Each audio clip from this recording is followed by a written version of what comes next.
Hello, good morning. Dahil today is Friday, nagmunggo ako dahil nung buhay pa ang asawa ko, ito yung paborito niya at may araw siya talaga na magluto ng munggo. Friday ang pinaka-paborito niyang araw, pag munggo talaga. Ayan po, ilalagay ko na po yung spinach leaves. So ito ay hindi ko linagyan ng karne, kundi ginisa ko lang sa chicharon baboy. Ayan po, napakasarap. Lalagay na po natin ang mga dahon. Ayan. Ooh.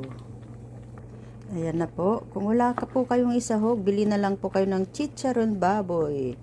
Yun po ang dikdikin nyo para siya masarap sa sabaw. Ayan po. Maraming salamat sa panunood. This is tanghalian. Kain na po tayo. My husband favorite munggo. Bye.